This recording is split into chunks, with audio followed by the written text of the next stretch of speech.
Hello everyone and welcome to Cricket World TV. I'm Jim White, with me again John Pennington. Thanks John. Jim. Another fascinating game here from the India-Sri Lanka series. It's the third ODI from Cuttack. And JP, I understand that one of the teams now has got a lead.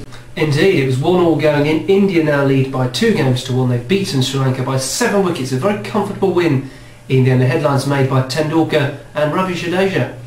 And again, another sort of approaching 500 runs in the game. And it's reasonably evenly spread, would you say?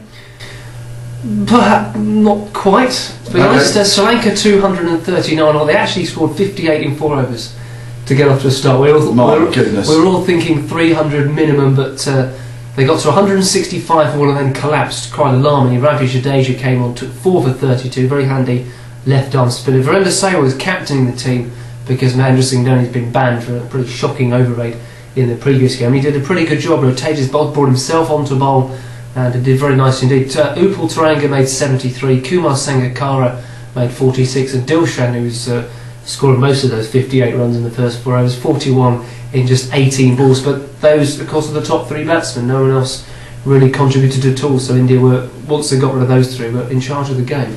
And sounds like once they made that start and kept them down to a reasonably low total for the wickets, it really was always going to be India's game. Yeah, they were never really headed in the run chase, to be honest. I mean, Sri Lanka had to come out and take wickets. They tried their best, but apart from Chanaka Welagadara, he picked up a couple of wickets, and Suraj Randeep, the off spinner, he got 1. The other bowlers, the more experienced bowlers actually, it was Kulasakara, Malinga, and I can't remember who the other bowler was, but the more experienced bowlers were the ones who were leaking the runs and not taking the wickets. It was up to the less experienced players to do the business. But Sachin Tendulkar was brilliant. Virender Sehwag came out and smashed 44 in 28 balls to get the innings off to an absolute flyer. And Tendulkar, 17 times he's been in the 90s. That's the first time he was unbeaten on 96. Amazing. And was there a chance for him to make his 100? There could have been. Dinesh Cuttack came in and smacked 36, not out in 32 balls. He actually hit the winning 4 and looked rather disappointed. Tendulkar's at the other end, would have needed just 4 to get the 100. I don't think Sachin Tendulkar will mind too much because India now go 2-1 up and they'll be delighted with the win. And good to see Cuttack obviously playing and getting some runs as well. Always nice. That's right. He had a bit of a difficult time behind the stumps, and he's a reserve wicket keeper. He missed a run out of Dilshan, which didn't cost too much because Dilshan was out very shortly after, and there's another old catch, and the stumping of Sangakkara, he almost missed that as well, but he redeemed himself with a few catches and those runs at the end, so we'll play him. Brilliant. So India 2-1 up now, and we've got the 4th one coming up soon. That's right.